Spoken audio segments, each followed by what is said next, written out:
Olá, tudo bem com vocês? Nós vamos dar hoje continuidade ao conteúdo de modelos atômicos. Vimos na aula passada os modelos do Dalton, Thomson e Rutherford. Vamos recapitular esses modelos atômicos e vamos ver o modelo atômico atual, tá? E todos os detalhes que estão presentes nesse modelo atômico atual. Tá? Então, vamos só recapitular aqui os modelos que nós vimos na aula passada. Nós vimos o modelo de Dalton. Para Dalton, o átomo era uma esfera muito pequena, maciça, eletricamente neutra e indivisível. Então, para Dalton, não existia natureza elétrica na matéria, ok? 100 anos depois, cerca de 100 anos depois, surge o modelo de Thomson, onde Thomson já considera o átomo como sendo uma massa positiva recheada de cargas negativas, que ele chamou de elétrons. E aí a grande contribuição do modelo de Thomson é que a matéria apresentava natureza elétrica. Então, descobriu a natureza elétrica da matéria. O outro modelo foi o modelo de Rutherford. Rutherford, ele identificou no átomo duas regiões, uma região central, que ele chamou de núcleo, e uma região periférica, que ele chamou de eletrosfera. O núcleo, no núcleo estão presentes duas partículas, os prótons e os nêutrons, e na eletrosfera estão presentes os elétrons. O modelo de Rutherford ficou conhecido como modelo sistema solar, justamente porque, segundo o Rutherford, os elétrons giram ao redor do núcleo em órbitas, como os planetas giram ao redor do Sol. Então, o modelo de Rutherford ficou conhecido como modelo sistema solar. Então, daí nós vimos também que o átomo, ele já apresenta, ele é formado, então, por partículas fundamentais. Então, nós temos partículas que formam o átomo, né? O átomo não é a menor partícula, como já se imaginou um dia. O átomo, na verdade, é formado por partículas menores, né? Ele é formado por partículas fundamentais, que são justamente os prótons, nêutrons e elétrons. E nós vimos a relação entre essas partículas em termos de massa e de carga, tá certo? Os prótons e os nêutrons têm massa igual a 1, os elétrons têm massa 1836 vezes menor do que a massa de um próton ou de um nêutron, e em relação às cargas, os prótons são positivos, os nêutrons não têm carga e os elétrons são negativos. Nós vimos também que os nêutrons eles têm a função de isolar os prótons, já que os prótons têm carga positiva e sendo essas cargas iguais, elas iriam se repelir. O átomo, no fim das contas, é neutro. Ele é neutro por quê? Porque o átomo ele vai ter a mesma quantidade de cargas positivas, que são os prótons, e a mesma quantidade de cargas negativas, que são os elétrons. E essas cargas, por serem contrárias, elas vão se anular. Então, foi isso que nós vimos na aula passada, só recapitulando. Muito bem. Para nós podermos compreender a quantidade de energia contida dentro do núcleo de um átomo e também a força que existe ligando as partículas no núcleo do átomo, eu trouxe aqui para vocês uma representação, tá? Essa representação mostra a magnitude de energia liberada durante a explosão de uma bomba atômica. E como ocorre essa liberação de energia? Eu falei para vocês que o núcleo do átomo ele fica lá intacto, sem se quebrar. O núcleo do átomo, onde contém nêutrons e prótons, ele permanece inalterado. Os prótons, eles são isolados por conta dos nêutrons, da presença dos nêutrons, que isolam os prótons, eles não ficam em contato, então o núcleo do átomo ele permanece ali bem ligado. As partículas ali dentro permanecem bem ligadas. Mas pode acontecer desse núcleo atômico ser bombardeado por partículas neutras, ou nêutrons mesmo. E aí esse núcleo atômico sendo bombardeado, ele se rompe. Ocorre o que a gente chama de fissão nuclear. A fissão nuclear é a ruptura do núcleo do átomo. E toda a energia contida dentro do núcleo do átomo, ela é liberada. Nessa imagem, vocês podem ver aqui que o núcleo do átomo, ó, aqui é o núcleo do átomo, núcleo atômico, certo? Aqui é o nêutron, que vai bombardear. Nós temos aqui o nêutron que vai bombardear o núcleo de um átomo. E aí, o que acontece? O núcleo, ele se rompe, ele se quebra, ó, ele vai se separar, liberando aqui, ó, mais nêutrons que irão quebrar núcleos de átomos vizinhos. E aí essa reação ela é chamada de reação em cadeia. Por quê? Porque um núcleo quebrado libera nêutrons que quebram outros núcleos, que liberam nêutrons que quebram outros núcleos e assim por diante. E qual é a consequência disso? Essa quantidade de energia absurda que é liberada durante a explosão de uma bomba atômica. Aqui eu trouxe a imagem, né, de duas bombas que foram detonadas nas cidades de Hiroshima e Nagasaki, né? Devastadora a explosão, não só pela quantidade de energia que foi liberada, mas também pela quantidade de radiação que foi emitida, porque esses elementos químicos que são utilizados nas bombas atômicas são elementos químicos radioativos, então eles vão liberar muita radiação. Então o dano não é tão somente por conta da explosão em si, mas também por conta da radiação que fica no local durante vários anos, centenas de anos, ok? Então, essas cidades de Hiroshima e Nagasaki, se vocês tiverem interesse em pesquisar, pesquisem para vocês verem como elas se transformaram praticamente em cidades fantasma, tá bom? Então, deem uma olhada. No exemplo aqui que eu trouxe, a gente tem aqui o urânio como exemplo, né, de elemento radioativo.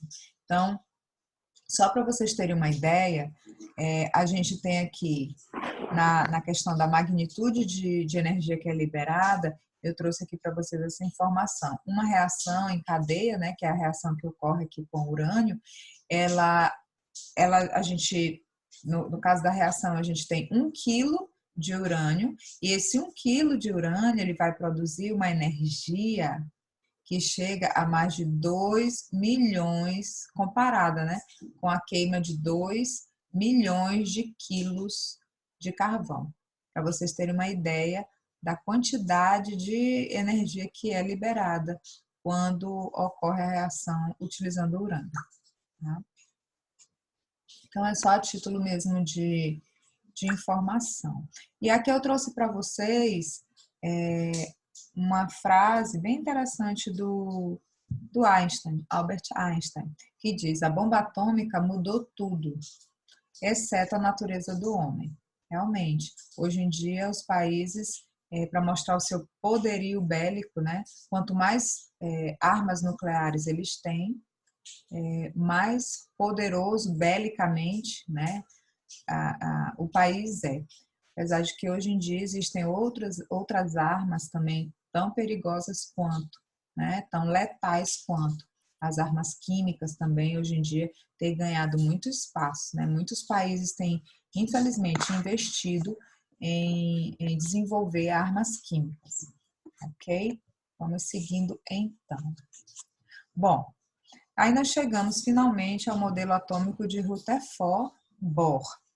Então, aqui nós temos 2 modelos associados. Nós temos o modelo de Rutherford, porque as ideias do Rutherford prevaleceram aqui, e juntou-se aqui postulados do Niels Bohr, tá? Um outro químico que acrescentou alguns detalhes ao modelo de Rutherford.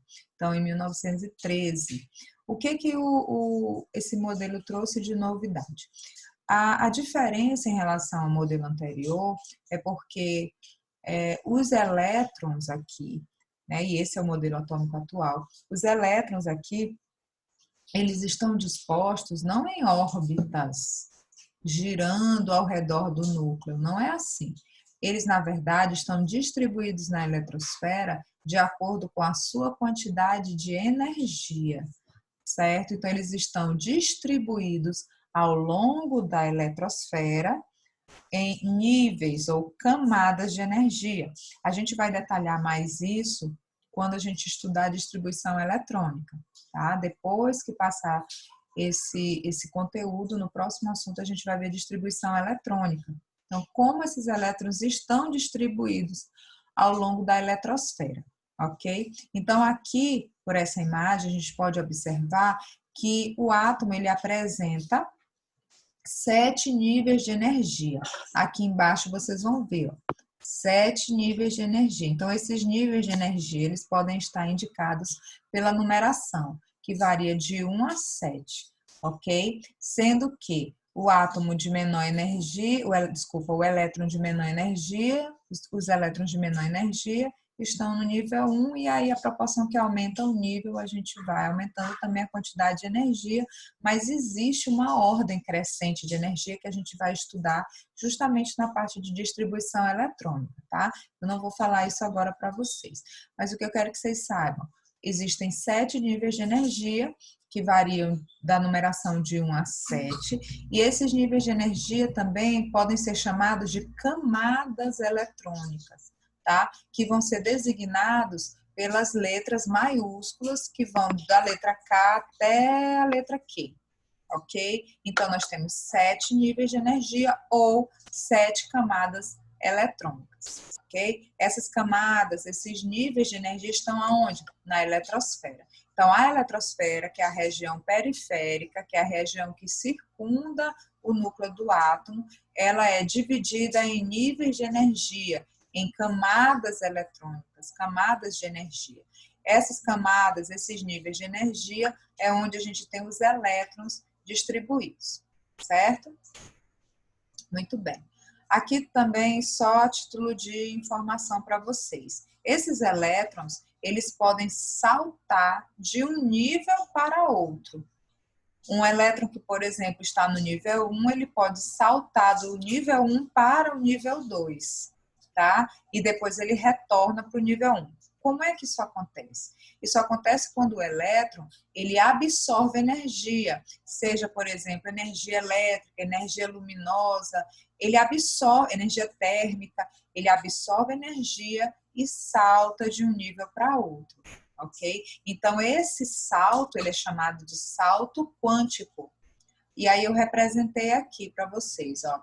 Então, vejam aqui, acompanhem na figura. Eu tenho aqui um elétron, que ele está aqui no nível 1 de energia. Ele absorve energia, por exemplo, energia elétrica, e aí ele não permanece nesse nível, ele salta, ó, ele vem para o nível 2, por exemplo. Certo? Então, ele absorve energia e salta de um nível mais interno para um nível mais externo. Só que ele retorna. Então, aqui na outra figura, a gente tem esse elétron agora, ó, que está aqui no nível 2, que ele absorveu aquela quantidade de energia, ele retorna para o nível 1, tá? Quando ele retorna, aquela energia que ele tinha absorvido, ele vai liberar essa energia. Então, essa energia que ele vai liberar, ó, ele vai liberar essa energia. E ele libera essa energia na forma de luz, é chamado de fóton. Tá? Essa energia que o elétron absorve e que é liberada, ela é liberada e ela se manifesta na forma de luz. Por exemplo, nos letreiros luminosos, né? Aqueles letreiros de neon, aquela luminosidade ali, o que acontece? Dentro daquele letreiro, dentro daquele tubo, né, de vidro, quem já viu uma lâmpada de gás neon, lâmpada fluorescente, vocês podem observar que ela é de vidro e lá dentro contém um gás que foi colocado ali sob baixa pressão. O que acontece ali? Quando a gente liga a corrente elétrica ela incide sobre a energia elétrica, ela incide sobre aquele gás, os elétrons ali eles vão absorver energia e vão saltar para um nível de energia maior. E aí eles retornam. Esses saltos quânticos, gente, eles são em frações de milésimos de segundo, são muito rápidos. Por isso a gente consegue observar a luminosidade, tá? Então, é algo assim bem interessante, certo? É só para vocês saberem que os elétrons eles podem estar saltando de um nível de energia para outro. ok? Então, vamos lá, continuando. Cada nível de energia, cada camada eletrônica tem uma quantidade máxima de elétrons que pode comportar. Então, cada camada, né, cada nível daqueles lá que eu mostrei para vocês tem uma quantidade máxima de elétrons, certo? Que comporta. Então, a gente tem aqui, ó, os níveis de energia de 1 a 7, as camadas eletrônicas da camada K até a camada Q, e nós temos aí a quantidade de elétrons que cada camada, cada nível de energia comporta, certo? Então, na camada K, ou no nível 1, a gente tem no máximo 2 elétrons. Nível 2, que é a camada L, no máximo 8 elétrons. Nível 3, 18. Nível 4, 32. Nível 5, 32. Nível 6, 18. E no nível 7, 2 elétrons. Tá certo? A gente vai voltar nisso, não se preocupem em decorar isso, porque a gente vai falar novamente disso. Isso vai ser ainda mais importante quando a gente estiver trabalhando distribuição eletrônica, tá bom? Vamos seguindo. Outro detalhe importante é que, além dos níveis de energia, nós temos os subníveis de energia. Então, aquelas camadas eletrônicas, camada K, L, M, N, O, P e Q, ou os níveis de energia 1, 2, 3, 4, 5, 6, 7, eles ainda estão divididos em subníveis, tá? De energia. Então, a gente tem ainda aquelas camadas eletrônicas subdivididas em subníveis de energia, tá certo? É como se, por exemplo, eu quisesse determinar o endereço, a localização do elétron, certo? Então, para determinar a localização do elétron, eu vou dizer que ele está no nível 1, no subnível S, por exemplo. Tá? A gente também vai detalhar mais isso. Mas pensem o seguinte, se eu fosse dar o endereço de alguém, eu iria dizer, ele mora no país, no Brasil, né? País que ele mora, Brasil. Em qual estado? Maranhão. Em qual cidade? São Luís. Então, eu vou, né, definindo, né, esmiuçando mais, detalhando mais para poder localizar. É a mesma coisa em relação ao elétron. Ele está num nível de energia. Dentro desse nível, subnível de energia. E existem outras formas também da gente localizar, né? Tem mais detalhamentos nessa localização do elétron, mas que não é conteúdo da gente. Nós vamos ver isso, vocês vão ver isso no primeiro ano, tá bom? Então, aqui nós temos 4 subníveis, tá? Subnível S, com também a quantidade máxima de elétrons, então o subnível S tem no máximo 2 elétrons, o subnível P tem 6 elétrons, subnível D, 10 elétrons e subnível F, 14 elétrons. Então, vejam, existem os níveis e os subníveis. Cada nível é dividido em subníveis, de acordo com a quantidade de elétrons que eles têm. Então, nem todos os níveis de energia vão precisar dos 4 subníveis que a gente tem aqui, tá certo? Não há necessidade. Vamos ver por quê. Vejam só, se dá para vocês entenderem aí. Então, a gente tem os níveis, que são as camadas eletrônicas, sigam aqui, ó.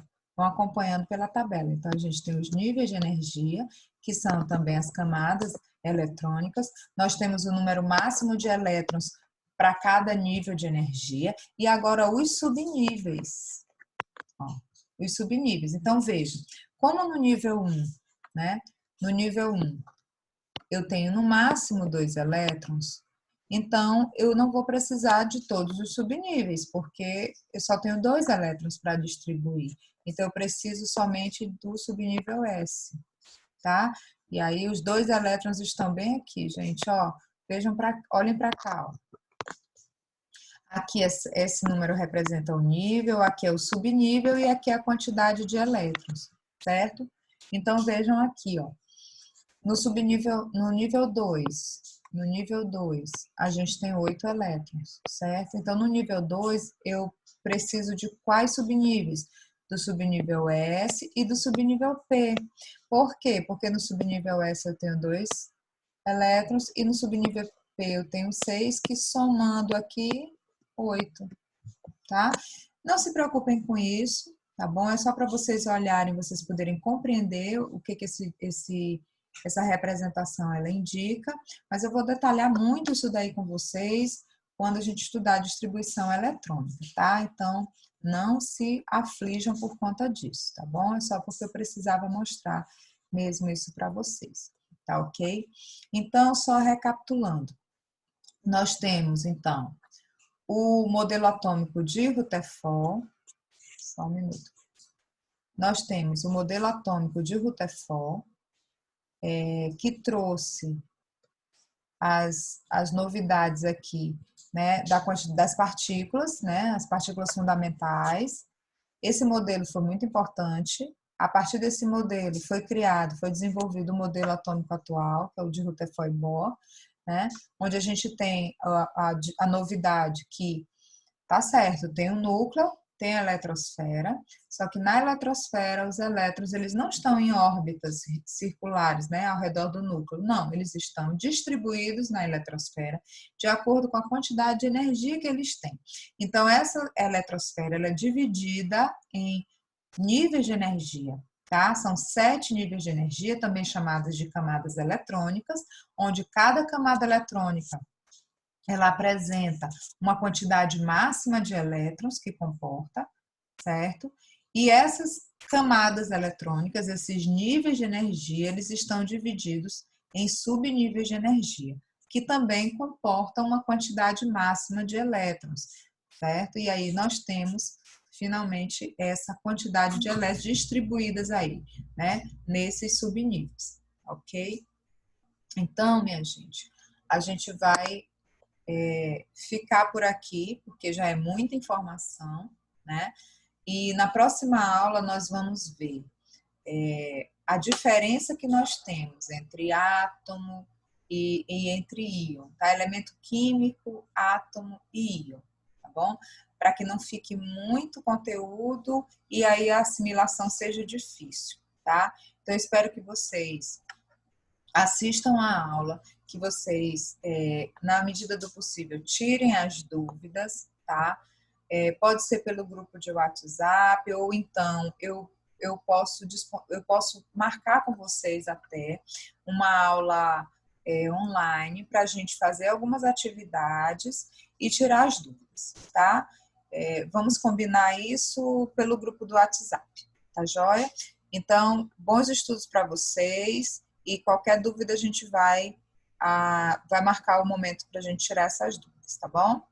Até a próxima.